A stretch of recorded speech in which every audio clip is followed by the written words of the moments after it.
dan saat ini. Kemudian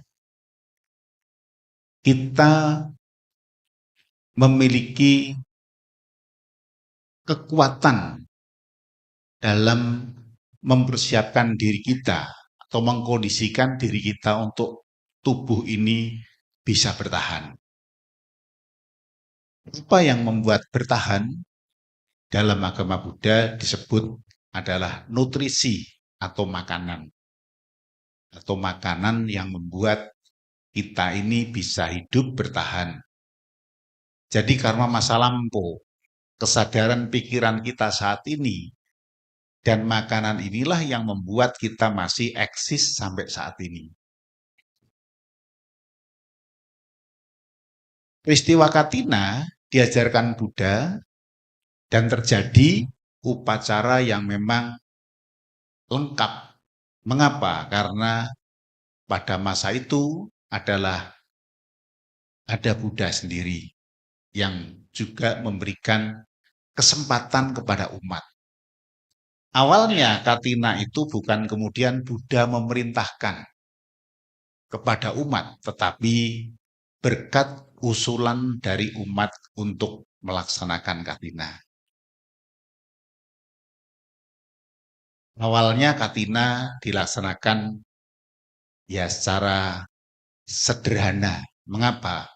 Karena pada masa itu ada sekelompok biku, rombongan biku yang ingin bertemu Buddha di Sawati, itu melakukan perjalanan yang sangat jauh. Tetapi setelah tiba di satu kota, yaitu kota Pattaya, biku ini atau musim waktu itu adalah musim hujan.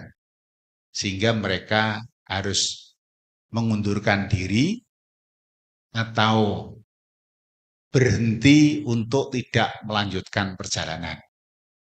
Nah, kalau sekarang sih aman ya. Mau hujan, mau tidak, perjalanannya aman dan tidak kehujanan. Kenapa? Karena naik mobil. Kalau pada masa itu naiknya mersikil. Mersikil bahasa Jawa ya.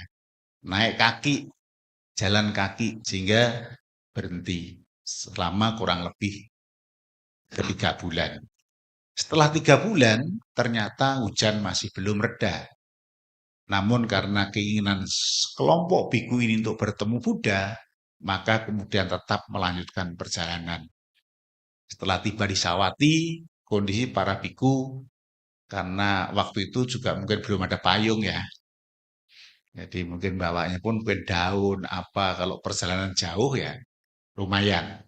Basah kuyup dan juga semua jubahnya ini basah dan kotor karena lewatnya bukan lewat jalan yang dicor, bukan lewat jalan aspal, tetapi jalan ya di tengah hutan ya jalan becek.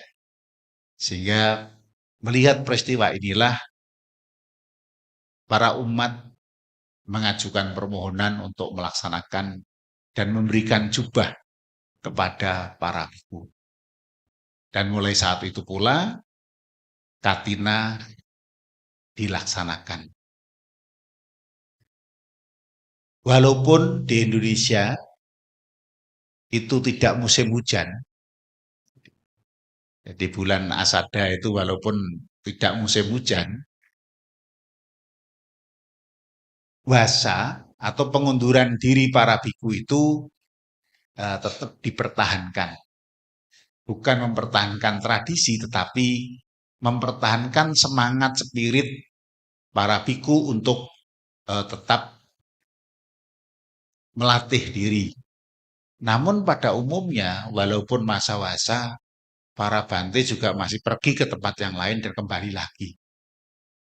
Mengapa? Di Indonesia memang jumlah biku tidak banyak. Tidak banyak. Di Sanggahu Indonesia itu jumlah bikunya 160-an, kurang lebih. Di Rio ini mungkin tidak ada 10. Tidak ada 10. Walaupun jumlah wihara di Rio dan Cetia itu mungkin sekitar 43.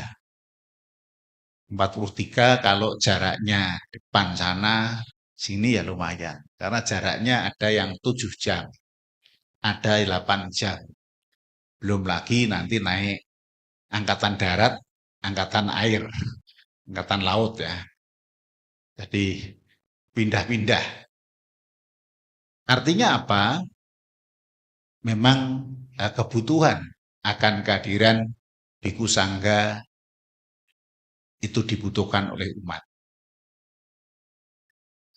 Lalu bagaimana Katina yang kita laksanakan kini? Kalau zaman Buddha itu identik Katina itu adalah memberikan kebutuhan pokok para Biku Sangga.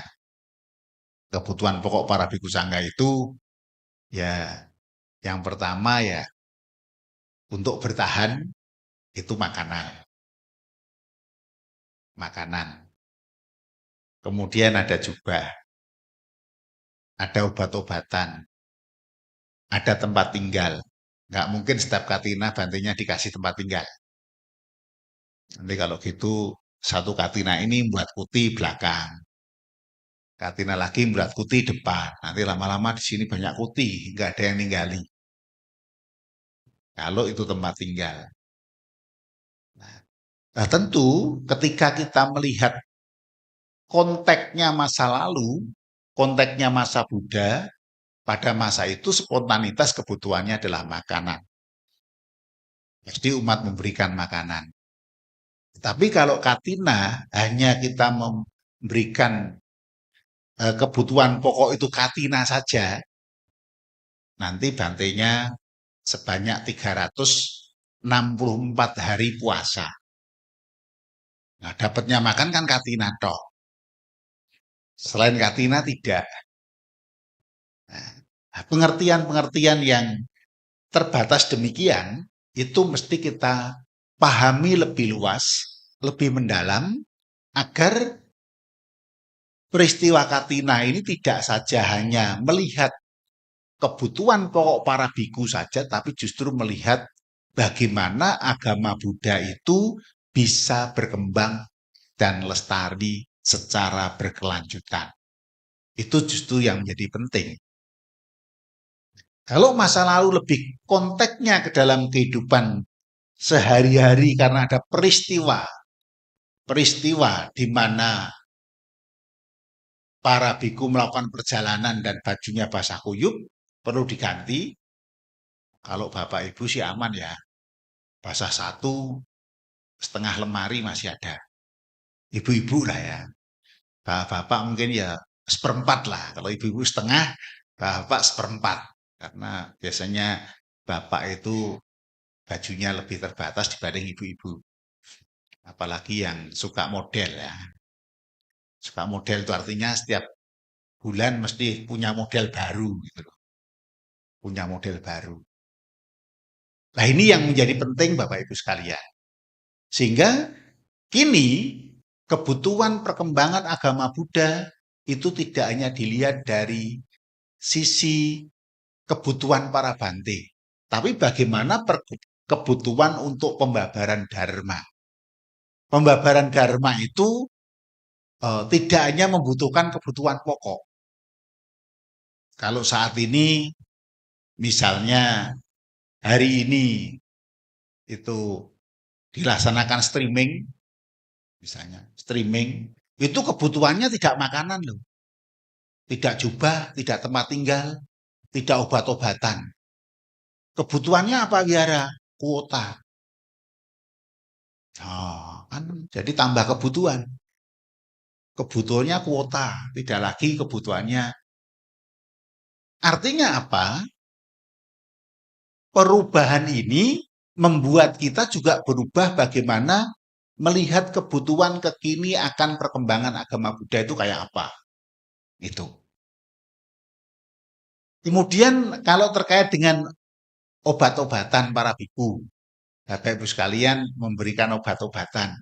Berarti kalau tidak katina, misalnya pas sakit, bantainya mati. Karena nggak dapat obat. Nggak dapat obat. Artinya di sini kemudian memberikan dukungan kepada sangga terhadap kesehatan itu tidak hanya pada saat Katina. Tapi momen Katina ini bisa dijadikan momen bagaimana umat Buddha memberikan dana Katina ini untuk kesehatan. Bukan memberikan obat. Karena obat kalau diberikan sekarang, hari ini mulai dari kanan ke kiri sampai saya dan sama Nera ini seger-seger lah kitanya. Nggak sakit. Jadi kalau dikasih obat tidak langsung bisa dimakan. Jadi kalau dimakan malah masalah kan. Masalah. Artinya apa? Bahwa kebutuhan akan kesehatan itu berkelanjutan. Berkelanjutan. Sehingga ketika kita melakukan katina dana dalam bentuk investasi obat, misalnya bantainya sakit apa namanya eh, kolesterol, terus dikasih obat batuk, kan ya nggak cocok ya, nggak cocok. Kalau kolesterol kasih obat tolak angin masih lumayan lah ya, badannya seger gitu. Artinya kekinian kita melihat bahwa bagaimana praktisnya.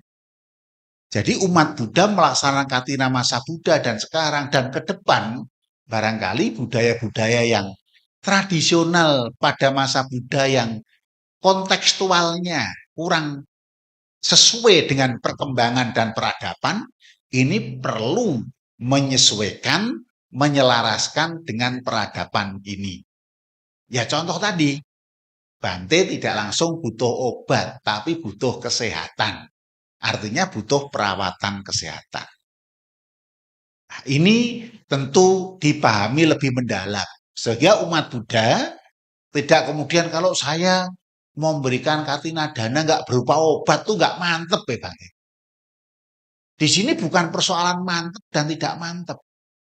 Persoalannya adalah dibutuhkan atau tidak pada konteks kekiniannya, obatnya, bentuk fisiknya. Sementara pemeriksaan kesehatan tidak berupa obat. Kalau hari ini semua bawa obat, tiba-tiba tensi di antara Bante naik, nggak butuh obat ini loh. Butuh ke lab, butuh ke dokter. Nggak bisa dokternya, dok, saya tuker ya biayanya dengan obat ini. Nggak bisa begitu. Artinya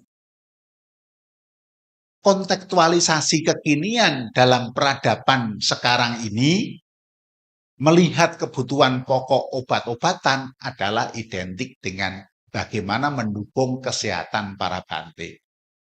Misalnya, para Bante ada kok kelihatan meriang ya Bante ya. Cepet-cepet nanti kita ke dokter. Ketika kita ke dokter, sangga itu membutuhkan apa yang akan diberikan atau biaya yang digunakan untuk ke dokter. Nah, ketika kita memberikan obat seperti tadi, itu ketika kondisinya seperti ini tidak lagi konteks kekiniannya tidak lagi relevan. Maka yang dibutuhkan pasti bentuk materi dalam bentuk nilai tukar adalah uang untuk membayar dokter atau membayar lab, laboratorium. Nah, untuk itulah pemahaman ini juga harus kita tingkatkan agar kita tidak hanya melihat bentuk fisiknya, tetapi lebih melihat apa sebenarnya kegunaannya ke depan untuk kelangsungan perkembangan agama Buddha. Kaitannya dengan tempat tinggal, tidak lagi kita nyiapin setiap katina kamar satu, besok rusak dibongkar, siapin lagi ini Bante saya sedanakan tempat tinggal. Tetapi justru tempat tinggal itu lebih kepada bagaimana tempat wihara ini bisa bertahan dan berlangsung.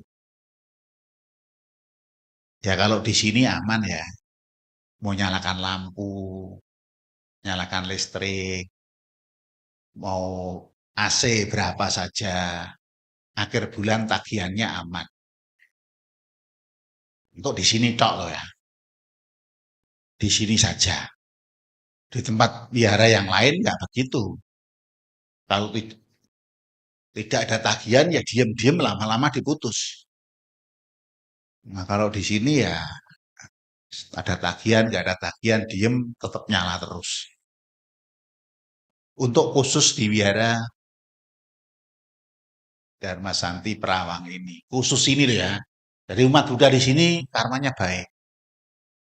Jadi karmanya baik mengapa? Karena bisa duduk di wihara dengan baik, punya tempat yang luas ini, kita tinggal mempertahankan dan merawat. Artinya apa? Kita punya karma baik, tapi kita punya karma baik. Lalu kalau kita nggak melakukan kebaikan, karma baik ini juga nggak bertahan. Nggak bertahan. Ya, kalau kebaikan wiharanya ini ya sama manajemen ya baik-baik itulah. Kalau di sini sebagian ada manajemen yang hadir di sini ya harus baik-baik itu. Umat-umat harus baik-baik, senyum gitu ya. Supaya nanti yang ada di sini semuanya ada apa-apa tuh kita aman gitu loh. Loh senyum itu juga berbuat baik loh ya. Bapak Ibu sekalian ya senyum itu berbuat baik loh. Mengapa? Senyum itu juga memberikan makanan kepada orang lain. Tadi yang pertanyaan saya sampaikan bahwa hidup ini bertahan karena masa lampau, kesadaran kita, dan makanan. Makanan itu ada 4 makanan. Yang pertama, makanan tadi waktu saya jalan ke sini, di luar sana sudah ada loh. Nggak usah khawatir, Bapak Ibu. Nggak usah khawatir. Aman, sudah. Tinggal nanti cukup atau tidak. Kalau nggak cukup, tahun depan pasti akan bawa kembali yang banyak. Ini makanan untuk fisik. Yang kedua adalah makanan indera. Indera ini butuh makanan loh Bapak Ibu. Kemarin katanya romonya, saya baru pulang. Gimana? Apa? Dari Tiongkok gitu. Ini juga memberikan makanan indera loh. Mata ini loh, lihat-lihat. Hari ini Bapak Ibu waktu mau berangkat sudah sarapan, makan, ganti baju. Ibu-ibu udah dandan ya kan? Ada yang nggak dandan nggak? Semua dandan kan? Bapak juga gitu, yang punya rambut juga disisir. Kenapa? Ingin juga memberikan makan indera teman-teman yang hadir di sini. Romonya, bajunya udah bagus, potongan rambut bagus. Itu ketika yang melihat, mata jadi bening. Nah, mata bening ini juga memberikan adik-adik di depan seragam, persembahan puja, yang bagian sebelah kanan punya seragam seperti ini, dipakai yang bagus, itu juga memberikan makanan indera mata dengan baik. Apalagi dibarengi dengan senyum. Sebelah sana bisa senyum nggak ya? Biar senyum ya. Oh, senyum juga. Sebelah sana bisa senyum juga ya? Oh iya, senyum. Depan semua senyum. Bapak Ibu senyum, saya melihat berarti memberikan makanan mata saya lihat juga senang. Bapak bahagia. Saya senyum begini juga Bapak ikut bahagia. Artinya ini memberikan makanan kepada mata. Dan mata ini bisa bertahan karena makanan. Coba kalau Anda duduk diam di rumah saja. Kerja pulang, kerja pulang, kerja pulang. Kadang-kadang walaupun nggak beli apa-apa ke Pekanbaru, jalan-jalan ke mall, berangkat 1 jam, pulang pergi 2 jam, muter-muter 5 jam di mall ya. Dari lantai bawah sampai paling akhir, pulang nggak beli apa-apa. Ngapain kok capek-capek? Bukan capek, memberikan makan indera. Paling tidak catat-catat dulu lah, ini bagus, oh ini bagus, terus sebelah sana bagus, bulan depan saya mau belanja. Pertama survei dulu. Nah ini artinya memberikan makan mata, telinga dengar musik, sentuhan kulit ini ada dingin AC karena di luar panas, ini memberikan makanan indera. Termasuk Bapak Ibu sekalian ketika bersapa, selamat pagi Romo, selamat pagi Bapak, selamat pagi Ibu, selamat pagi Cik. Ini juga memberikan makanan indera telinga. Aduh hari ini tampilnya ya, aneh banget ya. Sudah aneh sweet tambah banget gitu loh. Gitu. Artinya membuat orang lain senang, gembira. Kegembiraan ini adalah membuat kita melakukan kebajikan.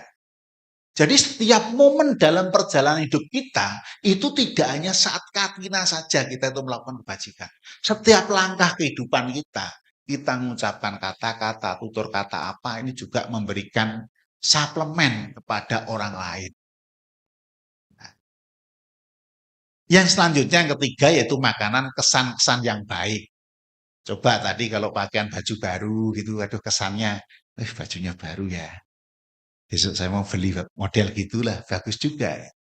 Jadi ada kesan-kesan yang baik.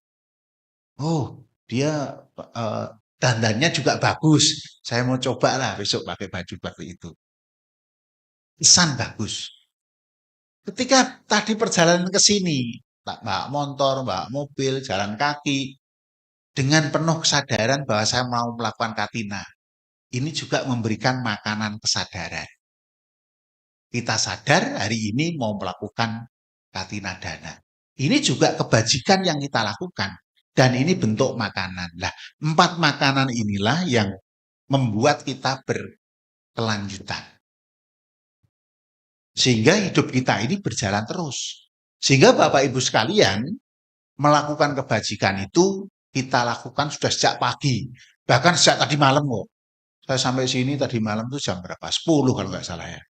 Jam 10 itu masih banyak di sini nyiapin apa, nata, buat bunga, buat dekor apa. Saya dengar-dengar itu mungkin sampai jam 11 lebih itu masih. 11 lebih masih rame. Ini apa juga melakukan kebajikan. Sejak kemarin, hari ini, selanjutnya.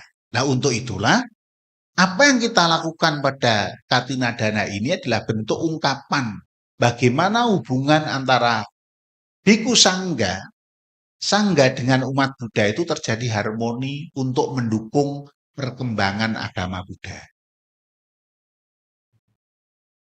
Ya kami atas nama Sangga Indonesia juga banyak terima kasih para anggota Sangga di Rio ini dijaga. Karena mobilitasnya tinggi ya dirawat ya. Kalau sampai dikasih makan yang sehat. Bukan yang enak. Kalau makan enak banyak. Tapi kalau nggak sehat masalah. Kalau tanya bantainya ada kolesterol ada. Ya sediain makanan yang bersantan-santan gitu. Biar nanti cepat nggak sehat. Biar cepat nggak sehat gitu. Ya, kenapa? Karena dengan cara demikian pun sama dengan juga mendukung perkembangan dan kelestarian kesehatan para biku sangga. Sehingga para umat tahu, wah, masuk makan kok harus diatur begini, bukan. Kalau toh misalnya Bapak Ibu sekalian, ada yang katakanlah misalnya ada asam urat gitu kan. Asam urat itu kalau biasanya makan emping enak ya? Enak ya? Makan emping enak ya? Emping, kacang itu enak ya? Enak bantai di mulut ini. Lem, nggak enak. Nah, nah, nanti malam nggak enak, kaki saya sakit semua. Nah, kalau sudah tahu begitu, mestinya caranya gampang. Ya karena tubuh saya tidak cocok untuk makan emping ya, ya sudahlah. Oh, dulu sudah pernah makan aja. Dulu sudah pernah makan emping gitu loh. Sekarang ya lihat saja lah, mata saja yang dikasih makan. Jadi maknanya mata saja yang makan gitu loh. Ngerti maksudnya ya?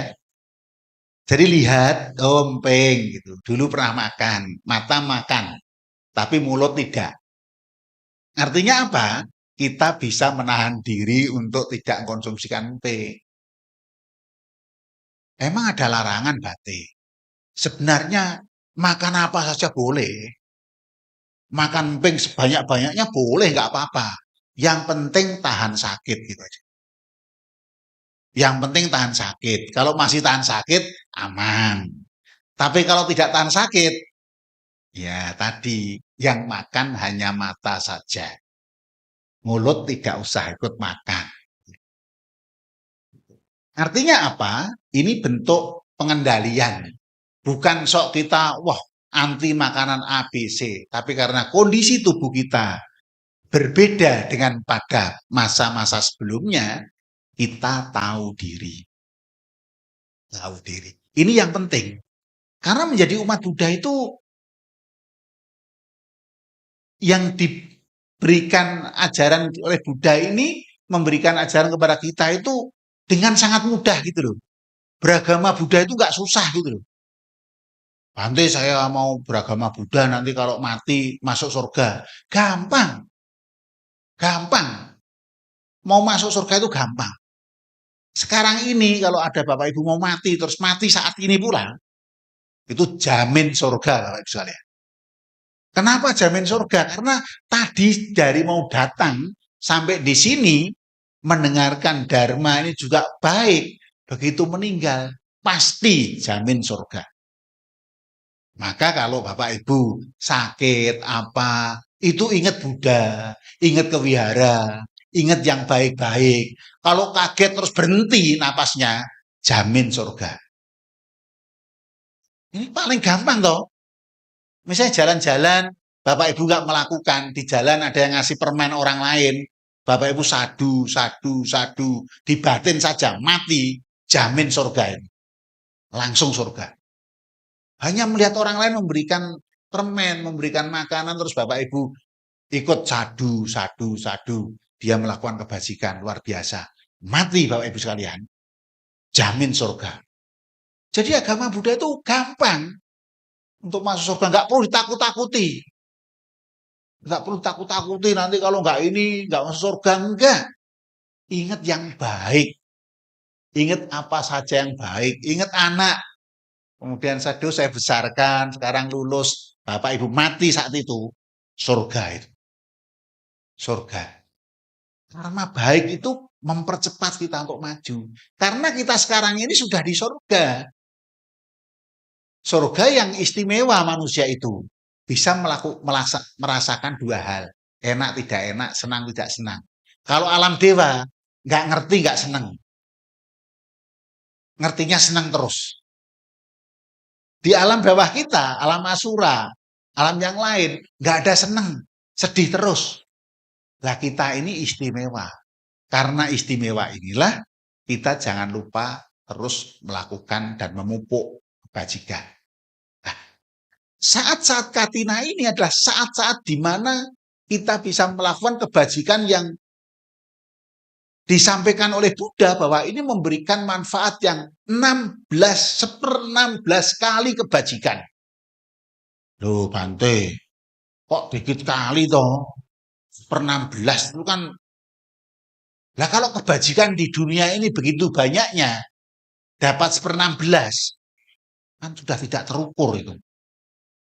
16 dari kebajikan loh yang ada. Artinya apa? Ini memberikan kesempatan kepada kita untuk melakukan dengan sepenuh hati. Maka sejak datang, nanti menyerahkan katina dana, pulang, itu tetap senyum ya. Tapi nanti jangan di jalan senyum-senyum sendiri. Nanti dikira masalah loh. Pulang dari wihara katina kok Bante senyum. Orang umat-umat kok senyum-senyum sendiri sih. Ya senyum-senyum, kenapa? Oh, saya bergembira karena melaksanakan katina. Cara inilah yang mudah inilah yang memberikan kekuatan buat kita menjadi umat Buddha itu menjadi kokoh. Keyakinan kita menjadi kokoh karena hidup ini sudah ada jaminannya. Kita sudah memupuk sekian banyak kebajikan, ada jaminannya. Kalau toh ada hal-hal yang kurang positif, kurang baik kita lakukan, kita sadari dan kita rubah, ini pun kebajikan yang terus-menerus kita lakukan. Dan saya rasa semuanya dari waktu ke waktu melakukan kebajikan. Bagaimana Bante? Saya itu kan bekerja Bante. Apakah saya bekerja itu juga melakukan kebajikan? Iya. Iya. Kalau bekerja dengan baik, sepenuh hati. Jangan bekerja dijadikan beban. Mau berangkat, aduh kerjaannya banyak. Lah kalau nggak ada kerjaan banyak ya nggak jadi karyawan lah. Mau kerjaannya selesai. Ya kan? Kita bekerja itu kan karena perusahaan masih ada pekerjaan. Kalau nggak ada pekerjaan kan selesai semua, pensiun dong. Ya justru pekerjaan itu nggak mungkin selesai. Maka kita bekerja terus. Lah bekerja terus yang menjadi penting karena terukur. terukur artinya, oh ada tahapan ini, bulan ini sekian harus selesai, bulan depan sekian, tahun ini sekian, sudah jelas. Nah, melakukan kerja dengan baik seperti ini, itu berarti kita menjadi orang yang sehat. Karena orang yang tidak sehat, itu orang yang nganggur. Loh, Bante saya pensiun, berarti saya nganggur, ini Bante saya nggak sehat. Maka cari kerjaan. Apa Bante, saya kan udah fisik saya nggak kuat, banyak. Kita bantu wihara, itu pekerjaan. Ada umat sakit, bantu ingin nengok, karena kita ada waktu. Ini juga kerjaan. Jadi bekerja itu tidak hanya bekerja yang menghasilkan materi, tapi bekerja yang menghasilkan kebajikan, yaitu pelayanan. Di hari tua, jangan merasa pensiun di rumah. Daripada di rumah nggak ada aktivitas, mending datang ke sini loh ya. Ngelap kaca satu, cukup lah. Udah kebajikan. Nah itu ngobrol-ngobrol sama yang tua-tua, berkumpul di sini, santai-santai.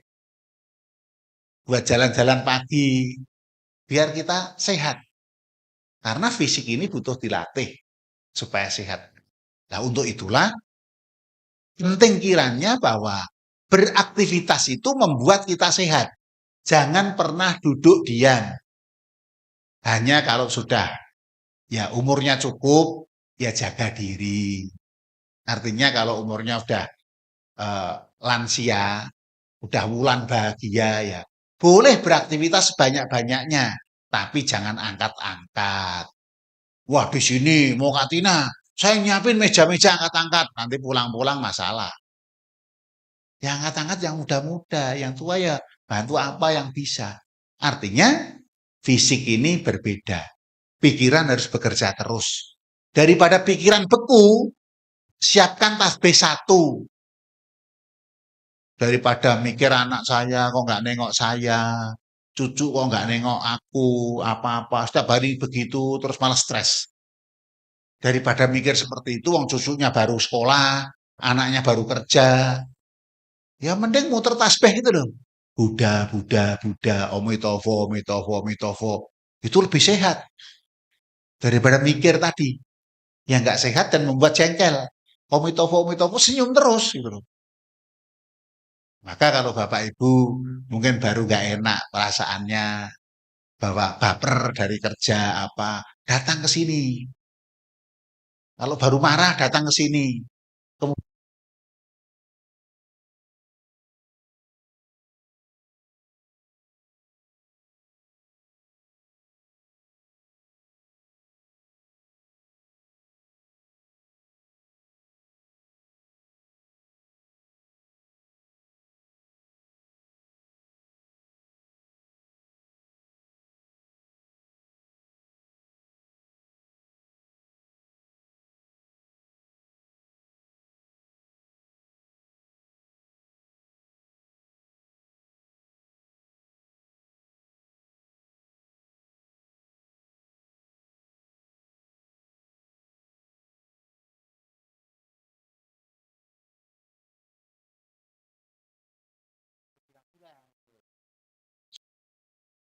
Siap-siap ya, aku mau marah loh.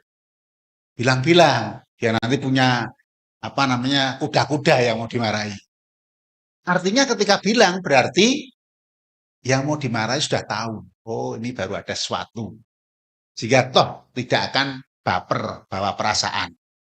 Nah ini penting Bapak Ibu sekalian sehingga apa yang kita lakukan pada hari ini adalah kebahagiaan buat kita semua. Baik bagi umat, baik Bhikkhu Sangga, untuk bagaimana menjaga kelestarian Dharma ajaran Buddha ini. Sehingga benar-benar memberikan manfaat bagi kita semua. Sehingga ke depan mungkin Katina yang tidak bisa hadir terus gampang kok. Di beberapa tempat tadi sudah ada Katina di era baru ini tidak lagi Katina hanya simbol jubah. Wong kiris gitu dikirim WA gitu, klik langsung juga datang kok. Ya. Katina dana lebih cepat itu daripada ini. Belum bantu sentuh loh ini. Belum serahkan. Mereka baru dengar jam 1 langsung klik langsung diserah. Artinya cara-cara ini itu cara juga membuat kita lebih mudah. Sehingga kalau terlambat, wah pas pelaksanaan Katina, saya masih jalan, iris saja, beres, gitu. Lebih gampang loh. Zaman Buddha nggak sampai-sampai. Mau yang buat begini nggak ada. Nah, artinya apa? Katina sekarang, masa lampau, yang berbeda adalah fisik dan peradabannya. Tetapi substansi kebajikan yang dilakukan sama. Apakah dana jubah dengan dana makanan, dengan dana uang berbeda? Tidak ada yang berbeda. Itu fisik. Tapi ketepatan ketika digunakan, fleksibilitas ketika digunakan oleh Bhikkhu Sangha dengan mudah, itu justru tepat guna. Nah, tepat guna inilah yang mempermudah bagaimana kita melakukan kebaikan. Sehingga ketika suatu saat misalnya kita mau melakukan kebajikan gitu, mau ada pendapatan misalnya, waduh saya bingung itu nggak beri makanan, ini jam 6, warung-warung belum buka gimana? Ya apa yang bisa dilakukan? Jadi tidak perlu kita bingung dengan apa substansi yang kita harus lakukan secara fisiknya. Karena kalau ke depan begitu, barangkali kalau kebetulan di sini umat banyak, kalau di suatu tempat yang umat yang banyak, kemarin tadi saya dapat bisik dari Bante Tira, Katina kemarin pulang-pulang bawa truk gitu. Hah? Dari Pelita Indonesia itu bawa truk pulangnya, ngangkut barang. Nah ini kan repot ya malah ya.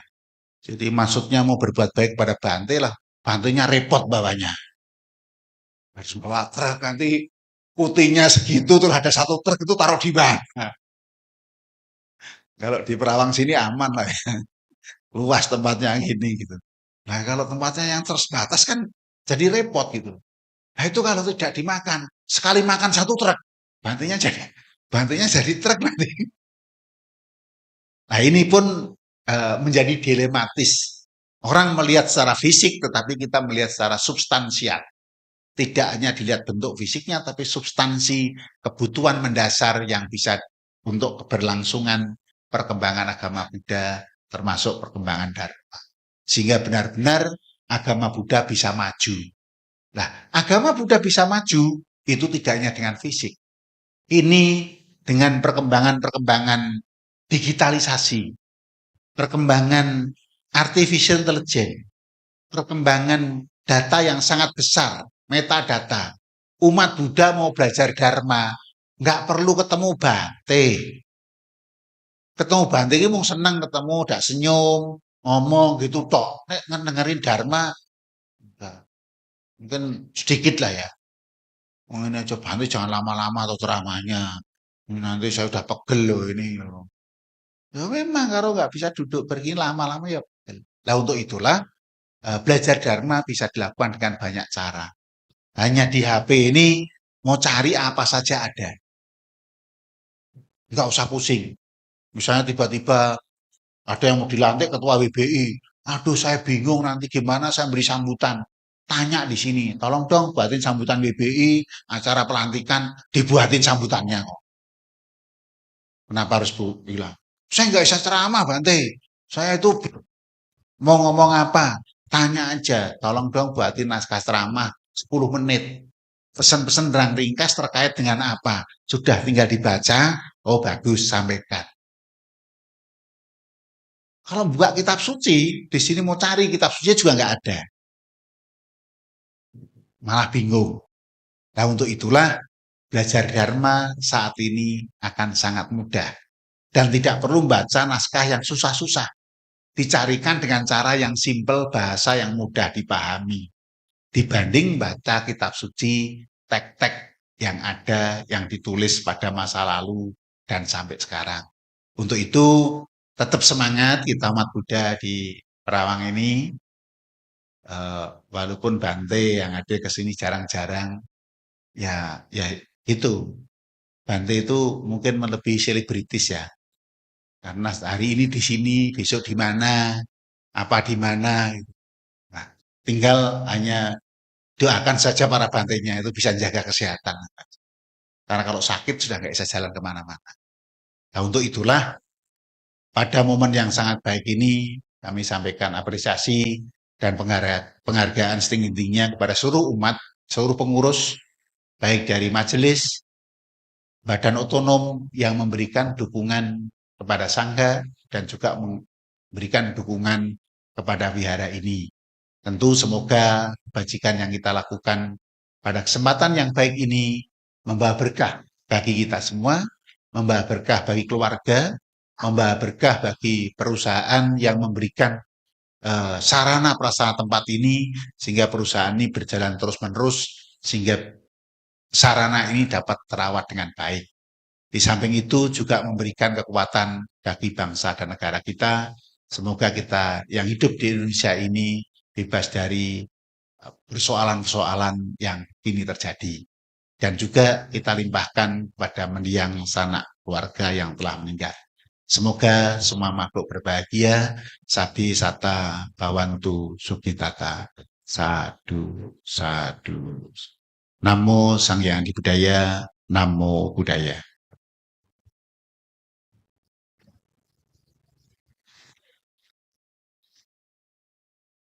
Baik, terima kasih kepada Yang Mulia Bante yang telah memberikan Dhamma Desana.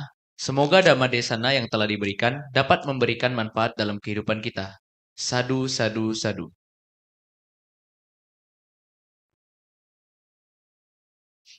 Selanjutnya ialah persembahan jubah kuning dan catupacaya yang akan dilanjutkan dengan sanghadana. Untuk panitia yang bertugas dipersilahkan.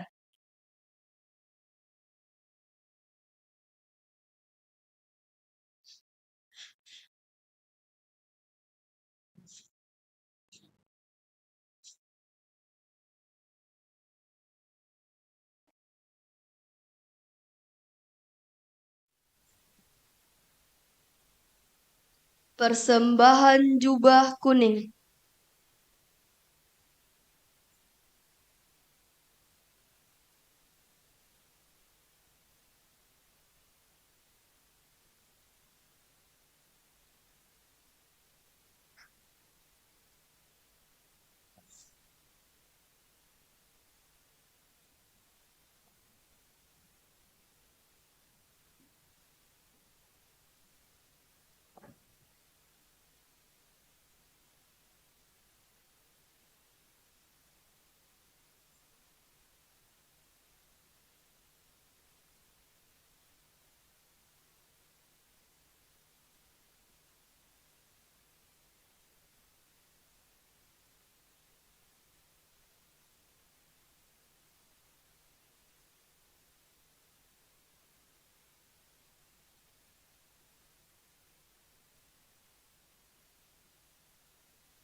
Persembahan catupacaya.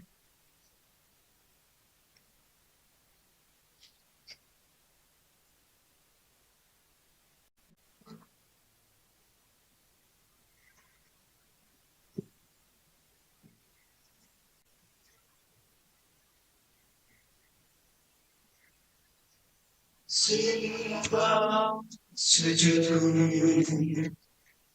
kepada Sangga pewaris Dhamma, pembimbing manusia.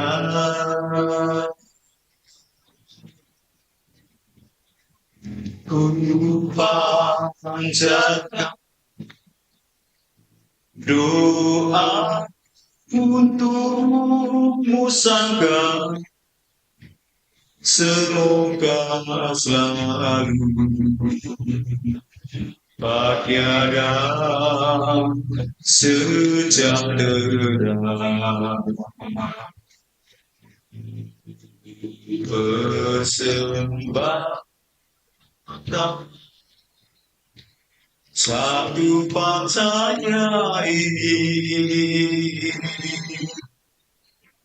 sebagai kantina adalah untuk